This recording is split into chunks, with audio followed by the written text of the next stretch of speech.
Hello guys, আসসালামু আলাইকুম। সোনিয়া ব্লগে সবাইকে স্বাগত। শুরু করছি নতুন একটি ভিডিও নিয়ে। আর এই তো বৃষ্টির মধ্যে খিচুড়ি খেতে ভালোই লাগে। আর এর জন্য আমি আজকে খিচুড়ি রান্না করবো আর মুরগির মাংস। আর এদিকে হলাম বাইরে ঠান্ডা হাওয়া।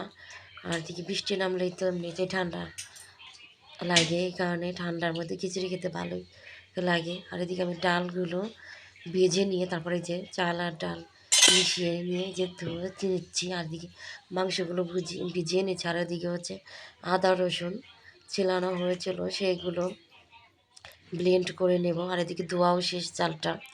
তো আর এদিকে আমি রাইস কুকারে বসিয়ে দেবো। আর এদিকে পেঁয়াজ কাঁচামরিচ রসুন দিয়ে সব মশলা দিয়ে মাখিয়ে নেব। মাখিয়ে নেওয়ার পরে তারপরে আমি ভালো করে মাখিয়ে নেওয়ার পরে পানি দিয়ে দেব। দেওয়ার পরে রাইস কুকারে বসিয়ে দেবো। আর এদিকে মাংসটাও গুছিয়ে নিব। আর এদিকে আমি আদা রসুনগুলো পেস্ট করে নিচ্ছি। পেস্ট করে নেওয়ার পরে আর তার সাথে আমি পেঁয়াজ রসুনও ব্লেন্ড করে নিয়েছি। আর এদিকে মাংসগুলোও ধুয়ে নিচ্ছি। আর এদিকে তো খিচুড়িটা আমি বসিয়ে দিয়েছি। আর এদিকে মাংসগুলো ধুয়ে নিয়ে আর এদিকে মাংস বসিয়ে দেব। আর এদিকে ধুয়ে নিয়ে তারপরে কড়াইতে পেঁয়াজ আর লবঙ্গ এলাচ সব কিছু তেজপাতা দিয়ে তেলে ভেজে নিচ্ছি। তারপরে পেঁয়াজটা একটু ব্রাউন কালার হলে তারপরে মশলাগুলো দেবো। পেঁয়াজ পেস্ট করা রসুন এগুলো দিয়ে দিলাম। দিয়ে দেওয়ার পরে এখন নেড়ে চেড়ে নিচ্ছি। তারপরে আর এদিকে মশলাগুলোও আমি দিয়ে দেবো মশলা।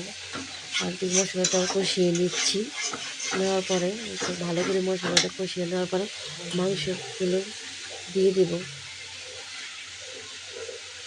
মাংসগুলোও দিয়ে দিলাম। আর এদিকে নেড়ে চেড়েও নেব। কিন্তু মুরগির মাংস যেহেতু মনে করেন আর মুরগির পা খেতে তো ভালোই লাগে। আর এদিকে আমি মুরগির মাংসগুলো ধুয়ে রাখা হয়েছিল সেগুলো দিয়ে দিলাম। আর দিকে নেড়ে চেড়ে নিচ্ছি। নেড়ে চেড়ে নেওয়ার পরে পরে কষানোর জন্য ঢেকে দেব।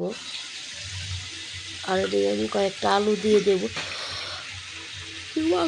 আলু খেতে ভালোই লাগে, আলুগুলো দিয়ে দেবো।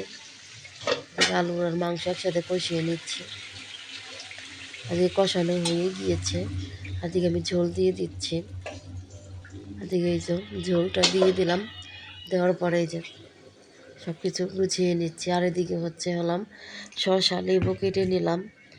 নেওয়ার পরে টেবিলে রেখে দিলাম। আর এদিকে মাংসটাও হয়ে গিয়েছে। হওয়ার পরে টেবিলে নিয়ে এখন রাখবো।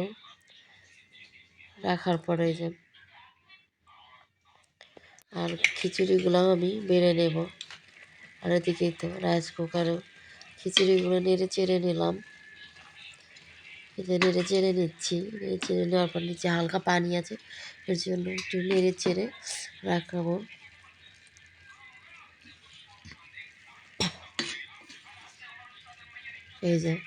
নেড়ে চেড়ে নিয়ে তারপরে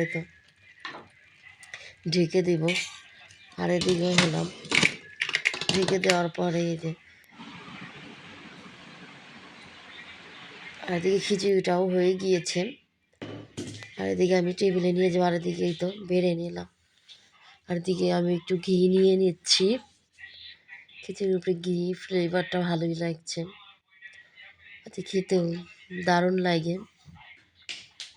আর এদিকে খিচুড়িটাও উপরে আমি ঘিটা নিয়ে নিলাম।